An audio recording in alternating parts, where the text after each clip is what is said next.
Michael B. is very impressive because, physically what he's done with his body and his boxing skills.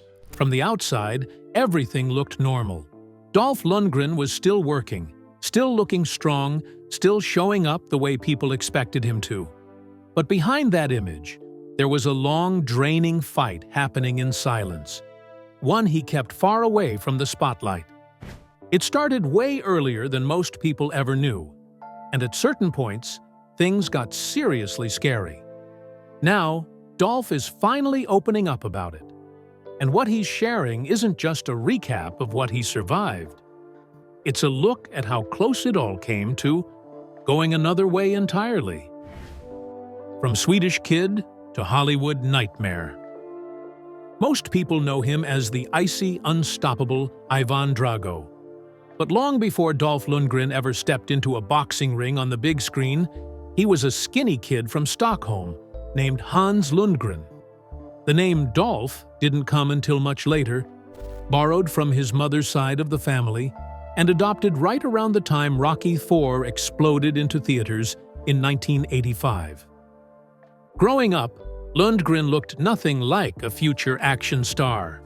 He struggled with severe allergies, which kept him sidelined while other kids played sports. So he found another way to stand out. If he couldn't be the strongest or the fastest, he would be the smartest. School became his arena. He later explained that answering every question in class was how he made himself feel like somebody. Even then, he had his eyes on something bigger. Lundgren dreamed of going to America, but his family simply couldn't afford it. He quickly realized that if he wanted out, his only real option was education. Scholarships weren't just an opportunity, they were his escape route. People often joke about celebrities being secretly smart, but Lundgren truly belongs in a different category. Yes, the tough guy image is real. He began training in karate at age 10 and went on to become a European champion in the early 1980s. But for most of his early life, science, not fame, was the priority. While other future actors were chasing auditions, Lundgren was buried in textbooks. To understand how he became that driven, you have to look at his childhood. His father, Carl Johan Hugo Lundgren, was an engineer and a former military officer, a disciplined, commanding presence. Lundgren described him as impressive on the surface, well-dressed, intelligent, and respected. But behind closed doors, there was another side. That darker side left lasting scars. As his father grew older, his behavior became more violent. Lundgren has spoken openly about enduring both physical and emotional abuse, watching his father lash out at him and his mother. As a child, there was no way to make sense of it. Survival was the only goal. The trauma didn't disappear with time, and some of it still lingers. Later in life, Lundgren learned that his father had also been abused as a child, a realization that helped him understand the cycle, but it didn't erase the pain. As a teenager, all that unresolved anger had to go somewhere. He poured it into boxing, martial arts, and eventually acting. He described the process as hijacking his emotions, taking raw rage, and turning it into focus and discipline instead of letting it control him. There was a time when that anger nearly crossed a line. Lundgren has admitted that he once considered taking physical revenge on his father. But as his training deepened, so did his understanding of violence. Martial arts taught him restraint as much as power. He chose forgiveness, not because the past didn't matter, but because he didn't want it to define him. Even today, meditation remains one of the tools he uses to process those early experiences. Then comes the part that still surprises people. The man built like a superhero was also a straight A student. After high school, Lundgren moved to the United States on an academic scholarship, studying chemical engineering at Washington State University and later Clemson. He returned to Sweden to graduate from the Royal Institute of Technology, then continued on to the University of Sydney, where he completed his master's degree. His academic record was so strong that he earned a Fulbright scholarship to MIT, one of the most prestigious honors in education. On paper, his future was crystal clear: a PhD, a research career, maybe a life in a lab coat. But life had other plans. Just before he was about to move to Boston, Lundgren got spotted in a Sydney nightclub by none other than Grace Jones herself. At the time, he was working security at live shows, and she was handpicking a few guys she actually trusted to roll with her. That's how Lundgren ended up right by her side. Back then, his life was split between two very different worlds. By day, he was a serious student working toward his master's degree at the University of Sydney. By night, he was a bouncer with an intimidating presence and the credentials to back it up. He was already a dominant force in martial arts, having won the European Karate Championships in both 1980 and 1981. When Jones's tour wrapped up in 1983, Lundgren was supposed to head to Boston. He had earned a prestigious Fulbright scholarship and was set to continue his studies at MIT. On paper, his future seemed locked in. But once his relationship with Jones became serious, everything changed. Instead of moving to Boston, he followed her to New York City. Life in New York was intense and fast-moving. Lundgren enrolled in acting classes, picked up modeling work to make ends meet, and continued working nights as a bouncer. Not long after they moved in together, Jones landed the role of the villain Mayday in the James Bond film A View to a Kill, Roger Moore's final appearance as 007. Lundgren traveled with her to various filming locations, and it was during one of these trips that opportunity quietly knocked. The production needed two imposing KGB guards for a confrontation scene involving General Gogol and the film's main villain, Max Zorin, played by Christopher Walken. Director John Glenn and Roger Moore had both noticed Lundgren lingering around the set, and his size was impossible to ignore. Moore even joked that he was larger than Denmark. Since he already looked the part, Lundgren was given the role on the spot. It wasn't just a blink-and-you-miss-it appearance either. He briefly shares the screen with Jones during a moment when her character attacks another KGB agent. It was his first real step into the film world, even if no one realized it at the time. Around this period, Lundgren and Jones became regulars at Studio 54, the epicenter of celebrity nightlife in 1980s New York.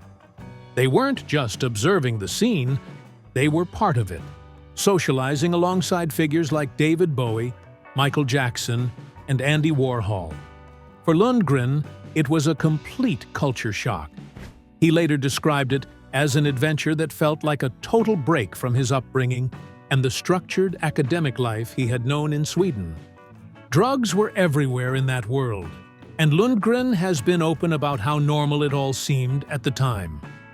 While he insists he stayed relatively disciplined himself, focusing more on training than excess, he recalls that heavy drug use was common within Jones's circle. Back then, it didn't carry the same public stigma. In his memory, it was simply wealthy people indulging openly, without much judgment or consequence.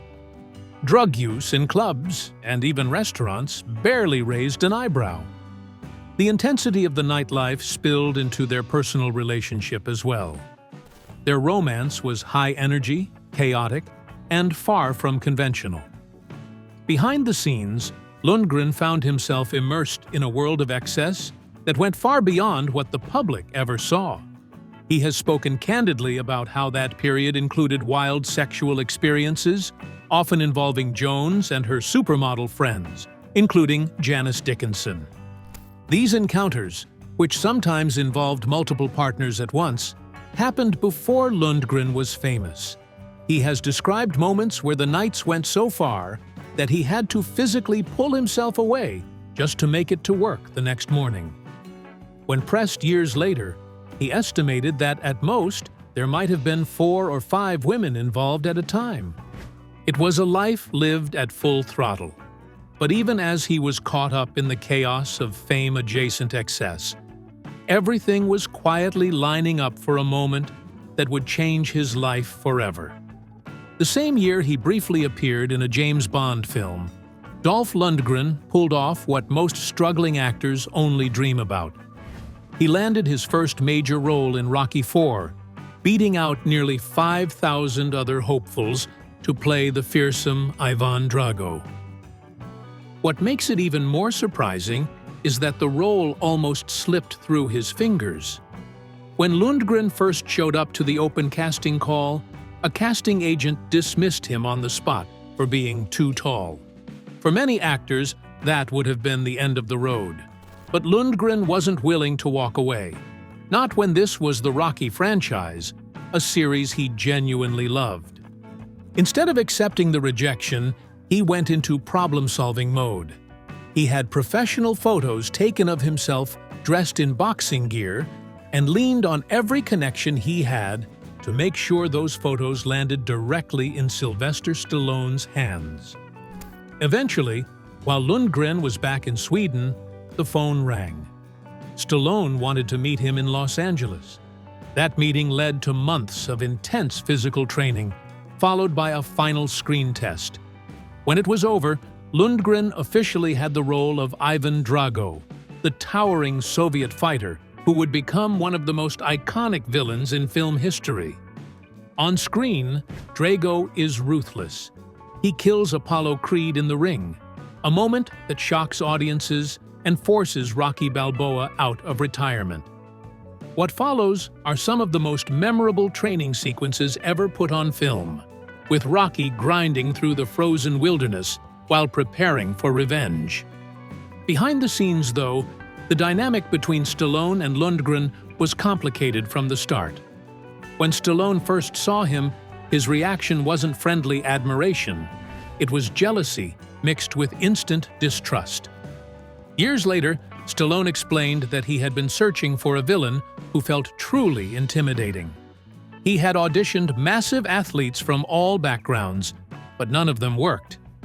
Then Lundgren walked in. Stallone later admitted that his first thought was that he hated him. Lundgren was too tall, too good-looking, too physically perfect. But that reaction told Stallone everything he needed to know. If he felt threatened, audiences would too. Ivan Drago had finally walked through the door. That intensity spilled over into filming.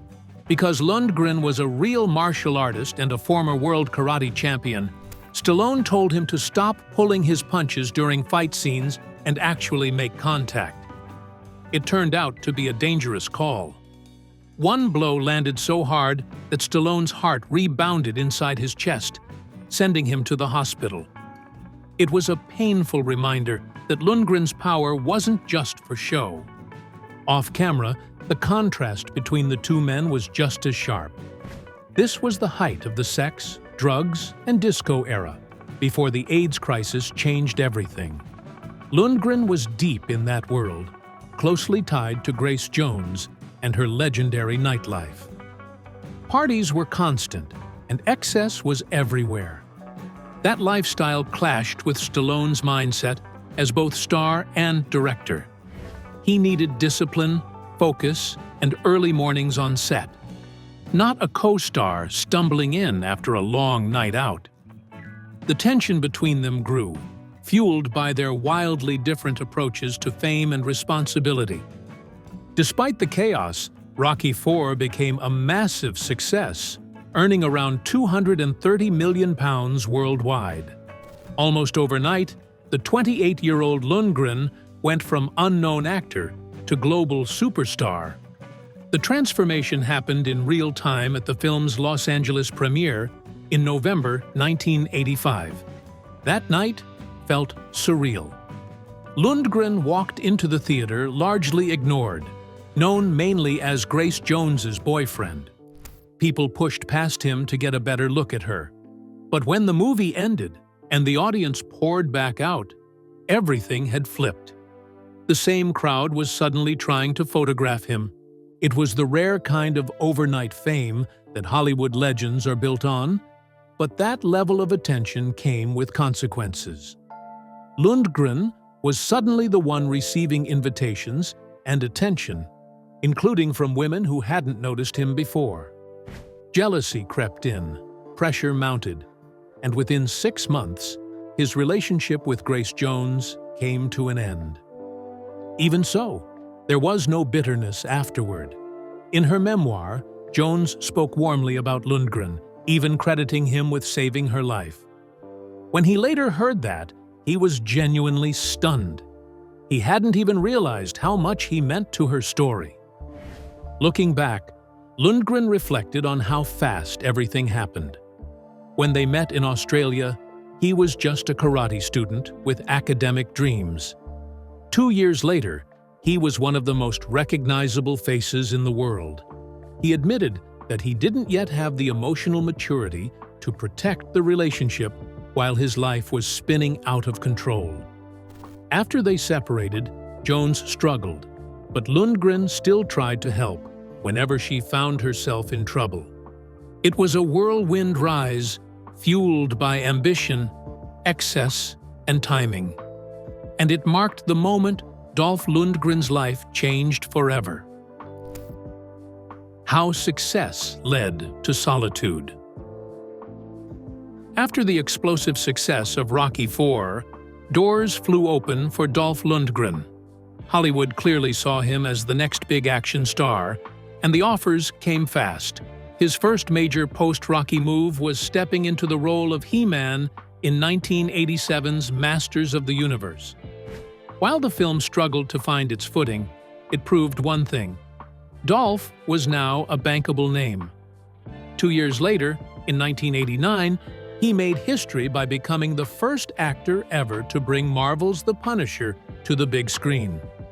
The early 1990s were quietly some of his strongest years as a performer. His turn in Universal Soldier in 1992 was far better than many people remember, and Johnny Mnemonic showed a completely different side of him. Playing a deranged fire and brimstone street preacher, Lundgren broke away from his usual stoic tough guy image and earned real praise for taking a creative risk. Then, around 1995, the momentum shifted. Big theatrical roles began to disappear, and for the next decade and a half, Lundgren worked almost non-stop in direct-to-video films, the kind of titles you'd stumble across on the bottom shelf at Blockbuster. It wasn't glamorous, but it was steady. Between 1995 and 2010, he appeared in roughly 24 of these projects, including Universal Soldier, Regeneration, an over-the-top sequel that later developed a cult following. Looking back, Lundgren never seemed bitter about that period. He viewed those films as chapters of a working life rather than failures, believing each one offered something worth learning from, even if most audiences never saw them. Ironically, it was that very era that led to one of the biggest turning points of his career. Around 2002 or 2003, Lundgren was preparing to star in a film for legendary director Sidney Furie. When Furie fell ill just before production, the studio scrambled to find a replacement. Furie surprised everyone by recommending Dolph himself. Having already helped shape the script, Lundgren stepped behind the camera and directed the 2004 film The Defender. The experience reignited his passion for filmmaking and opened his eyes to the influence he could have as a director, not just an actor. Still, that spark didn't immediately fix everything. His acting career remained shaky, and the frustration followed him into his personal life. After a short-lived marriage to Perry Mom, Lundgren married Swedish jewelry designer Anette Kviberg in 1994. The couple settled into a quieter life away from Hollywood and welcomed 2 daughters, Ida in 1996 and Greta in 2001. Despite the peaceful setup, cracks slowly formed. After 16 years together, Dolph and Annetta separated in 2011. Later reflections revealed that infidelity and emotional distance played a major role. During that time, Lundgren admitted he was drinking heavily and growing increasingly disconnected from his daughters, who were still young when the family began to unravel. In 2009, the family endured a terrifying ordeal. While Lundgren was away, 3 masked intruders broke into their Marbella villa and tied up Annetta while demanding cash and jewelry. The situation took a strange turn when the robbers discovered a family photo and realized whose home they were in. Recognizing the towering martial artist and action star, they panicked, cut the robbery short, and fled. Security was immediately increased, but the trauma left deep scars, and Annetta even considered leaving Spain altogether. By the time the marriage officially ended, Lundgren was forced to confront issues he'd buried for decades. Therapy revealed that many of his struggles traced back to a difficult childhood and a volatile relationship with his father. That unresolved trauma had shaped his adult life, pushing him toward self-destructive escape behaviors, drinking, affairs, and constant emotional flight. Through therapy and meditation, Lundgren slowly began to heal. The work helped him reconnect with his daughters and rebuild a sense of balance he'd never fully had before. Around the same time, something unexpected happened. His career began to rebound. Once again, Sylvester Stallone played a key role. Stallone invited Lundgren to join the cast of The Expendables in 2010, a throwback action film packed with genre legends and modern stars alike. The movie was a hit with fans and marked a return to the big screen for both men, who were each navigating uncertain career phases. The reunion wasn't without tension. Stallone, serving as director and co-writer, pushed Lundgren hard, sometimes too hard. One intense day on set ended with Lundgren furious and ready to walk away entirely. The tension was thick, the crew felt it, and the atmosphere turned uncomfortable. Eventually, Stallone apologized, and the two moved forward, maintaining a bond built on decades of shared history. Despite mixed critical reviews, audiences loved The Expendables, especially Lundgren's unhinged assassin, Gunnar Jensen. The role became one of his personal favorites and earned him return appearances in The Expendables 2 and 3. Looking back, Lundgren views his long, winding journey with clarity and humility. There's deep respect between him and Stallone, built on shared battles, blow-ups, and loyalty that survived it all. And after years spent wandering through career uncertainty and personal darkness, Dolph Lundgren finally found himself in a place where growth, redemption, and a second act could exist side by side. Dolph Lundgren makes emotional update on cancer diagnosis. For the first time, Dolph Lundgren has opened up about a deeply personal fight he's been carrying out far from the spotlight. While audiences have continued to see him as an unstoppable action icon, the reality behind the scenes was far more fragile. For years, Lundgren was quietly battling cancer. The diagnosis first came in 2015, when doctors discovered a tumor on his kidney. At the time, the situation seemed manageable. He went through regular scans every 6 months, then once a year, and for nearly 5 years, everything appeared stable. Life moved forward. Movies got made. The danger felt distant. That changed abruptly in 2020. Lundgren hadn't gone looking for bad news. He had scheduled an MRI for acid reflux. Instead, doctors found multiple new tumors in the same area. Further tests revealed something far worse. The cancer had spread beyond his kidneys, reaching his lungs, stomach, and spine. The conversation with his doctor turned grim, shifting away from treatment plans and toward time. He was encouraged to slow down and focus on his family. It was the kind of talk that leaves little room for optimism. Rather than accept that outcome, Lundgren made a crucial decision. He sought a second opinion in London. That choice likely saved his life. The new medical team identified a specific mutation in the lung cancer and recommended a far more aggressive treatment approach. Looking back, Lundgren has acknowledged that staying on his original path may have left him with only months to live. The results were dramatic.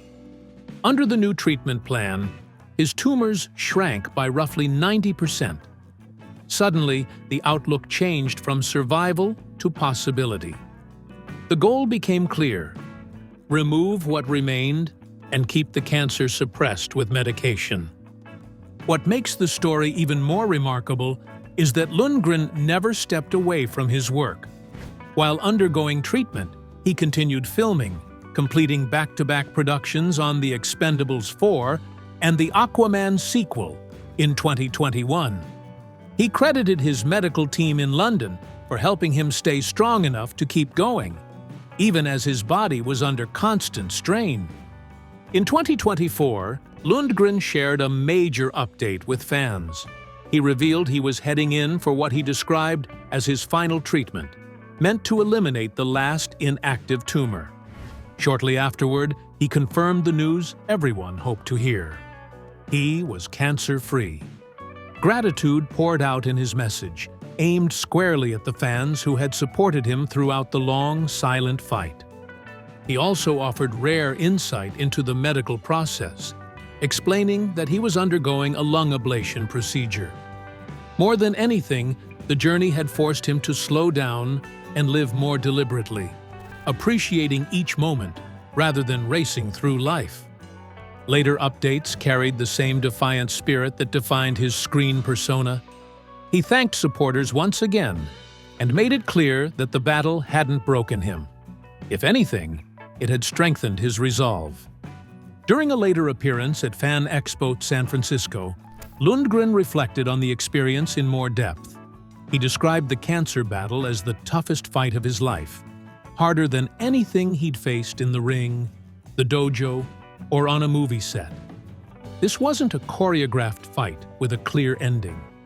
It was unpredictable, exhausting, and relentless. Two lessons stood out above all others. The first was the importance of second opinions.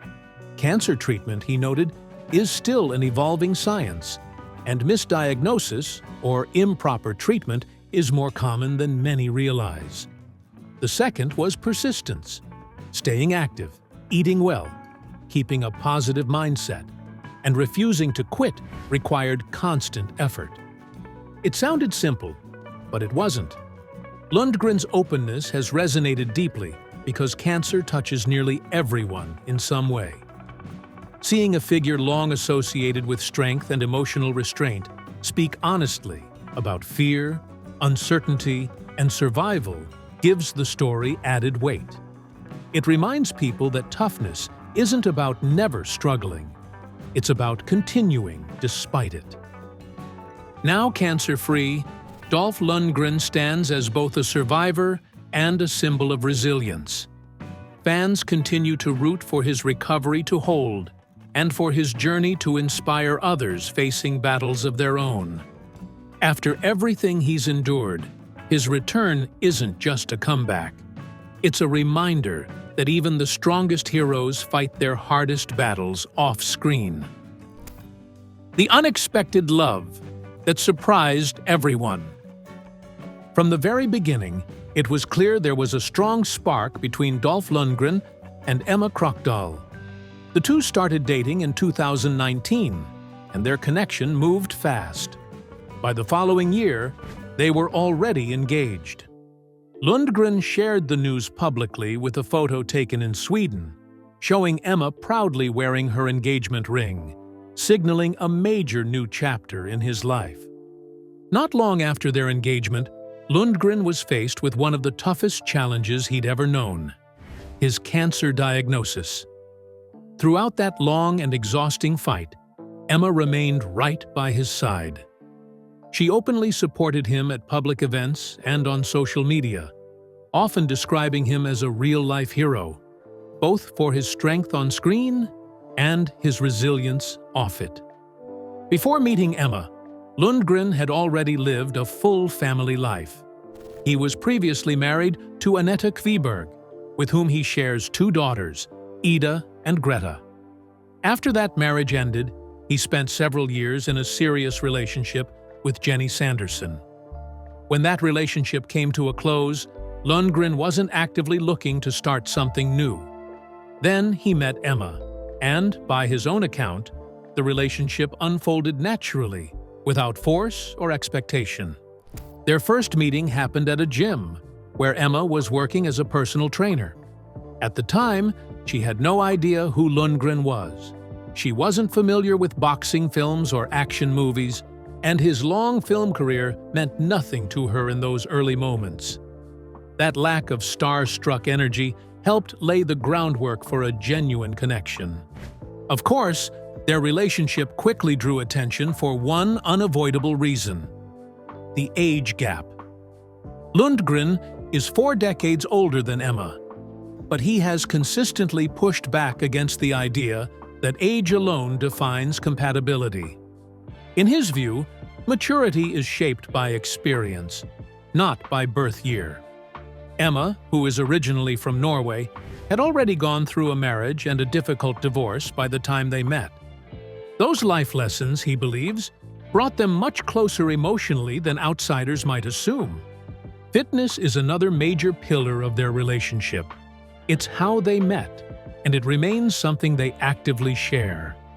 Despite being the older partner, Lundgren often brings relentless energy to their workouts, sometimes to the point where Emma has to remind him to slow down. At the same time, her training background has introduced him to new techniques, keeping both of them challenged and motivated. Their partnership has extended beyond the gym and into their professional lives. Emma worked as a creative consultant on Lundgren's 2021 film Castle Falls, and later appeared alongside him in Wanted Man, where she also took on a co-producer role. Together, they've begun to establish themselves as a creative team, blending their personal and professional worlds. One of the most important aspects of their relationship has been Emma's bond with Lundgren's daughters. Given the age difference, Lundgren initially worried the introduction might feel awkward. Instead, it went remarkably smoothly. Ida and Greta accepted Emma right away, and Lundgren has said that his daughter's happiness is closely tied to his own. Emma, drawing on her background in fitness and coaching, has also built a natural connection with the girls, especially Greta, with whom she shares an easy, warm rapport. That growing family dynamic was on full display in June 2022 at the premiere of Minions: The Rise of Gru, a film in which Lundgren voiced a character. He attended the event with Emma and both daughters, and the group even coordinated matching yellow outfits for the occasion. The moment symbolized how comfortably Emma had stepped into the family's inner circle.